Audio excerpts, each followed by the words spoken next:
We're now actually going to go into, we're going to actually invite Martin Fisher. Martin Fisher. Yeah. There you go. To actually talk about digitalization of construction. Martin Fisher is a professor of civil and environmental engineering. By courtesy, computer science at Stanford University. He's also the director of Center for Integrated Facilities Engineering, which is called SciFi, a senior fellow of the Precourt Institute for Energy and coordinator of the Building Energy Efficiency Research at the Precourt Energy Efficiency Center. His research focuses on modeling, predicting, measuring, and improving lifecycle performance of built environment. He's known globally for his work and leadership in developing virtual 4D modeling methods to improve project planning, enhance facilities performance, increase productivity at project teams, and further sustainability of the built environment. Martin, over to you.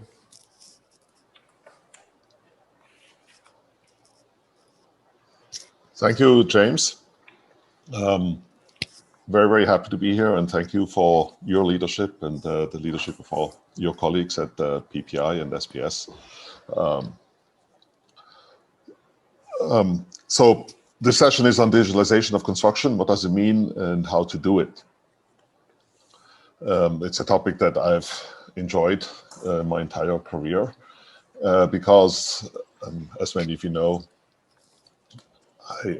I find that when we have better tools, we can do dramatically better things. Yes, these are just tools, the digital methods, but as you know from all aspects of your personal lives, with better tools come very, very new opportunities, and that's what I hope to show today.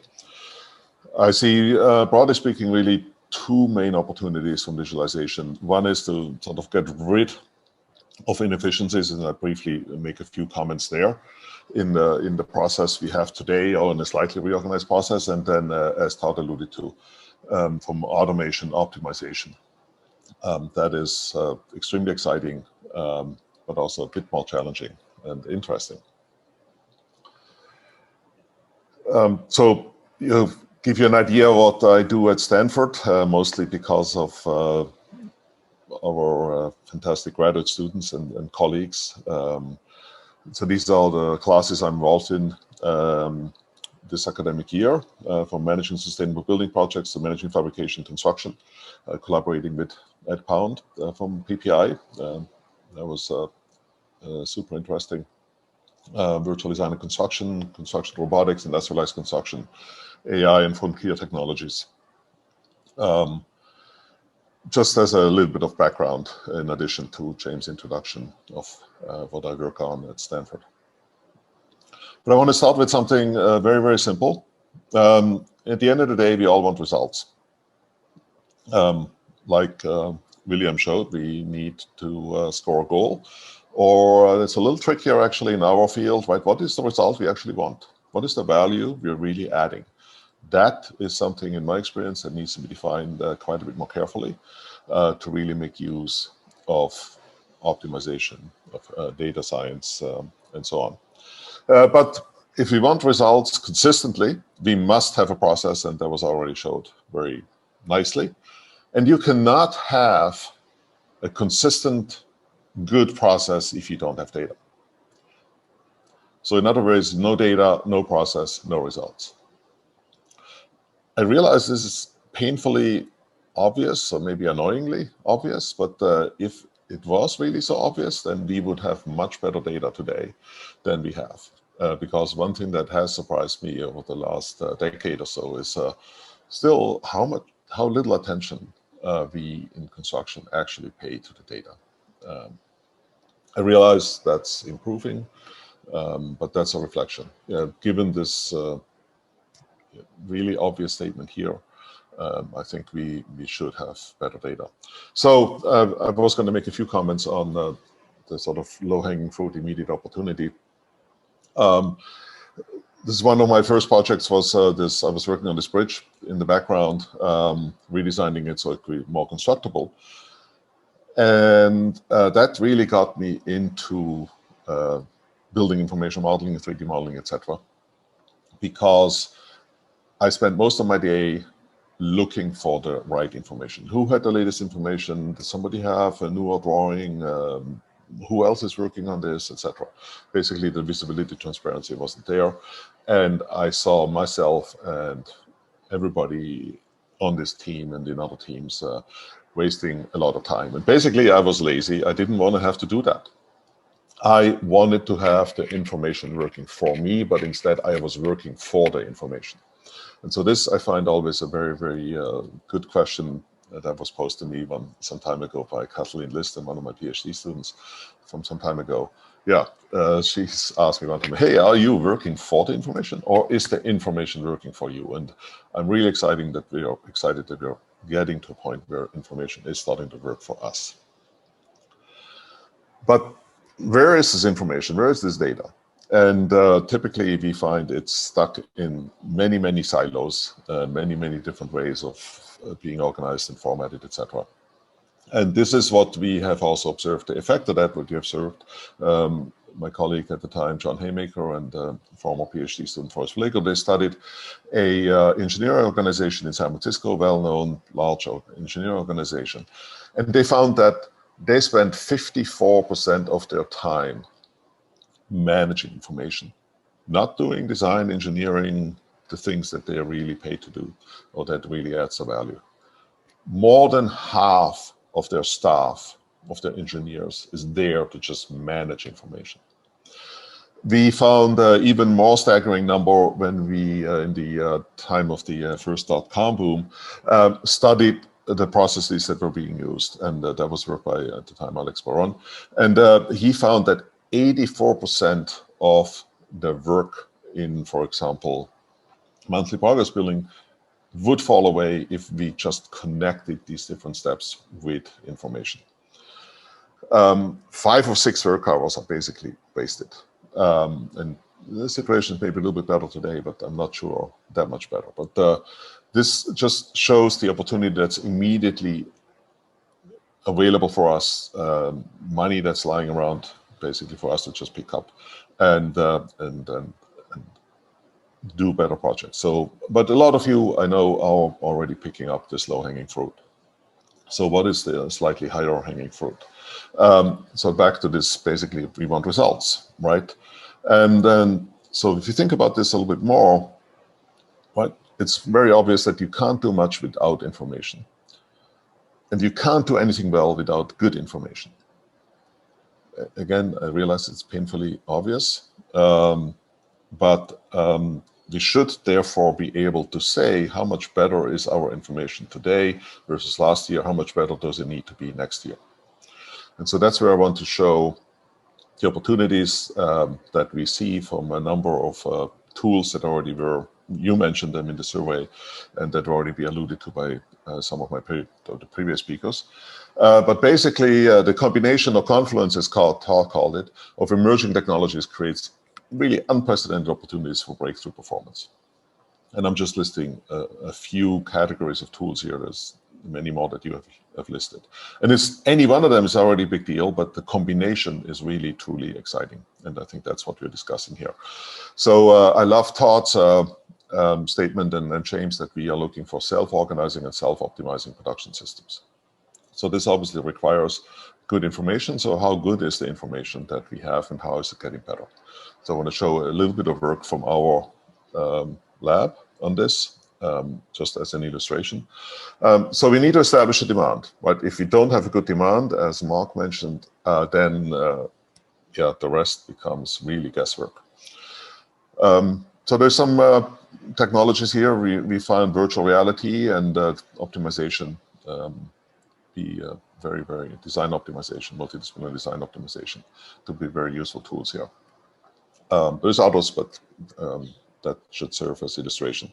So one of our current grad students, Cynthia Durkin, had the pleasure of working over the summer with MWH and Webcore on a wastewater treatment plant in San Francisco, and they were deploying virtual reality tools to basically organize design reviews and create a better design that was more operable, for example, here, which then creates a better demand. You have a better design, fewer change orders later, less variability, more predictability in execution. The VR tool was really, especially these days, extremely helpful in design reviews, multidisciplinary design reviews, to make sure, again, that we had the right design. So these visualization methods are extremely helpful to give people an experience ahead of time, before we actually stand there physically and say, oh, don't quite like it. We can also, of course, automate many of the design tasks, although we still have a long ways to go. But we're seeing in practice topology optimization that's being applied by companies like SOM. It's an important, relatively small, but still, of course, very important part of the design of a structure. In collaboration with KPFF, structural engineering company, DPR, and also Herrick Steel, we are able to, I think, move the needle. That's work by Filippo Renali on the structural optimization of steel structures, to go beyond basically the gravity load, to bring in drift criteria, to consider composite structures, moment frames, but also, very importantly, the connection design. So to include architectural constraints and structural strength, stiffness, constructability, and ductility constraints.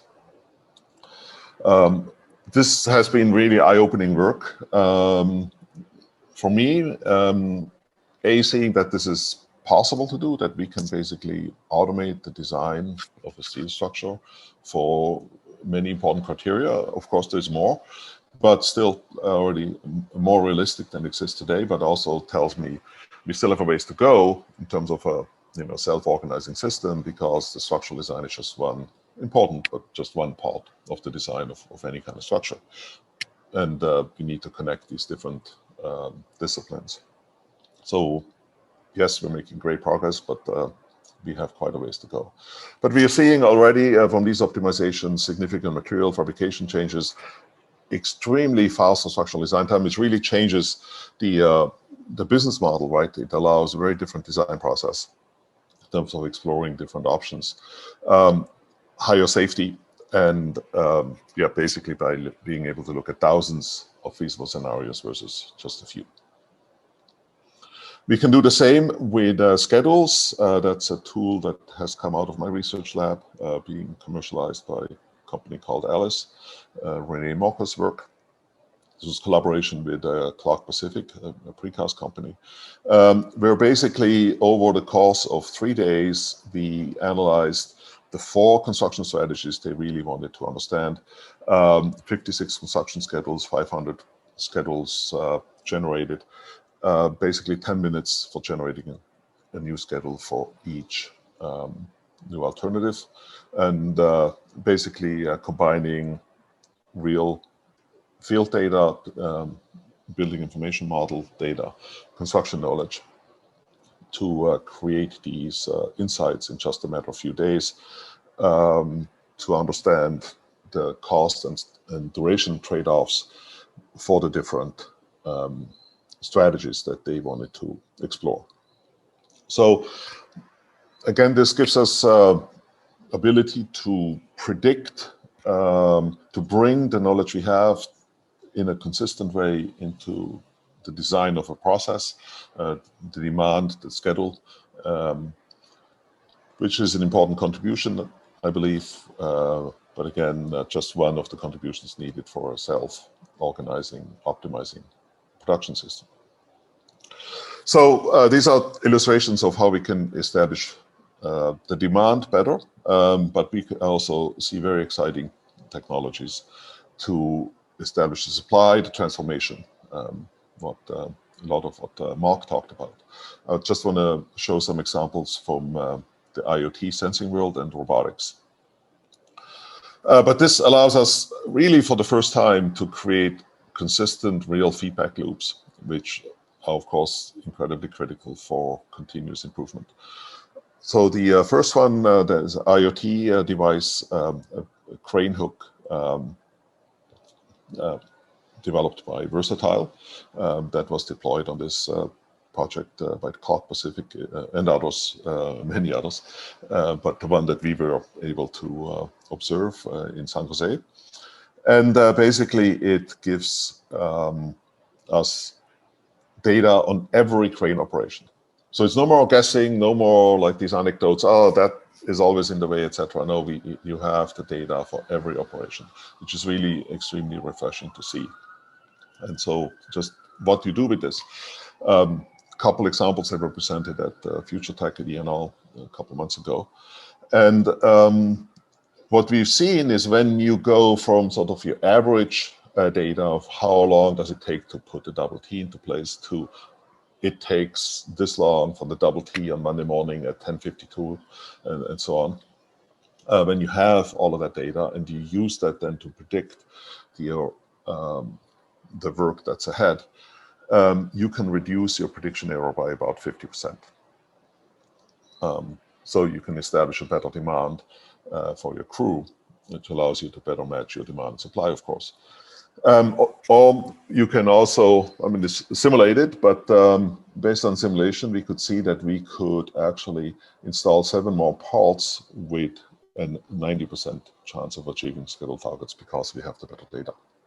You can decide where you want to have that, maybe 90% is not good enough. You want 99%, so then maybe you need to go back a fewer parts, or maybe you want to live a little more dangerously. You can maybe push it a little bit more. But this allows us now to understand really, the variability in a production system, and then we can design our daily, weekly, monthly forecasts better. Robots actually starting to do similar things. In addition, they also do actually work in some cases. So 2 of our grad students, Cynthia and Hessam, have been able to work with various companies to observe and document the application of robots on site. I'll just share a couple examples. Together with Swinnerton, we were able to see what can you do with Spot. And basically, in a nutshell, instead of sort of tracking one thing that you typically do when you walk around a site, you can put many sensors on Spot and you can get data on all kinds of things that allow you to then connect with more things. So this is back to sort of integrating, having a data set, that single source of truth that connects to many, many applications. So in this case, production tracking, streamlining payments, quality control, automated progression of schedule, and air quality monitoring, for example, cutting payment cycle quite dramatically by a factor of close to 10. Because you can collect reliable data very, very fast on a number of topics. This is precursor to I think the robot from Hilti that Todd mentioned that had just come out.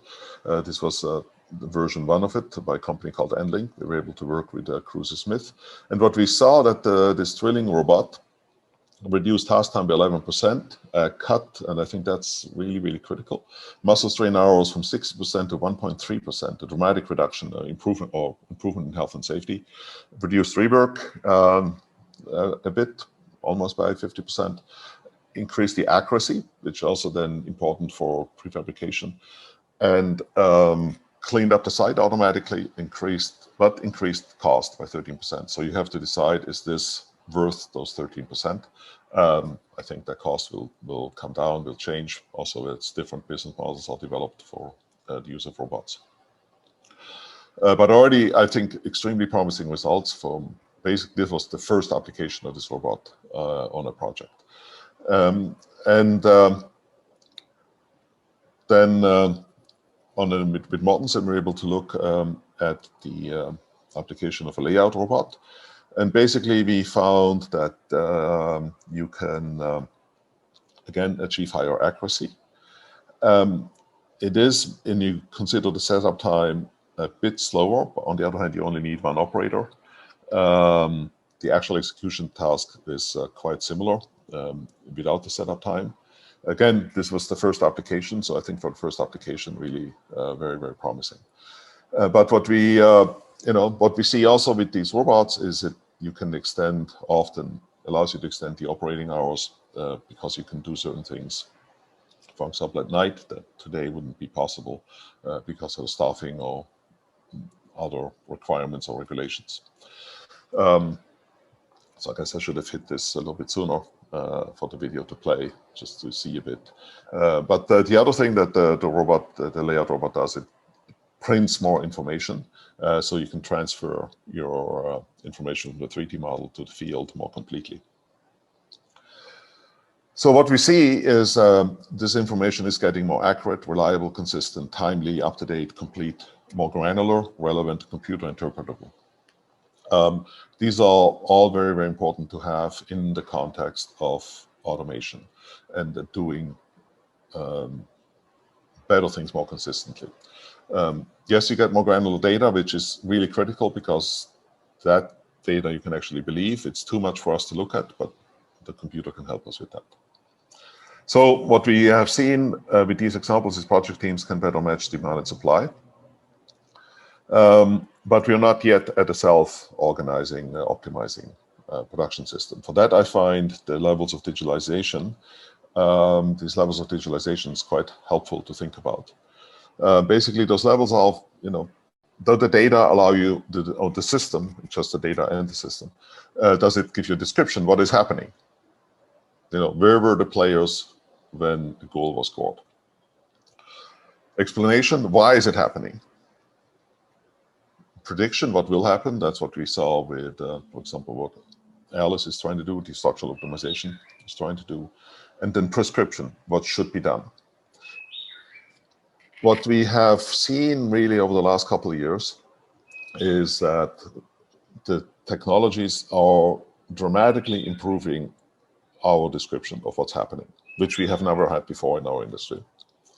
But management, the value is really added. And what management expects, what we have found, is what should be done, a prescription. And so to summarize, we have, I think, a ways to go towards a self-organizing, optimizing system, because that has to function at the prescription level.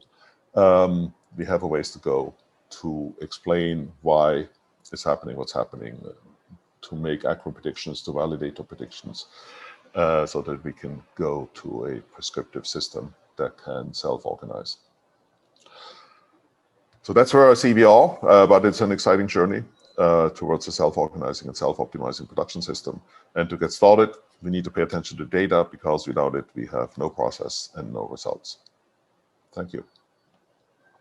Thank you for that overview of all the technologies that's actually being implemented in our industry, and the talking about the levels of digitalization. So there's a few questions that actually prompted, but we'll actually get to that after the presentations in the shared panel.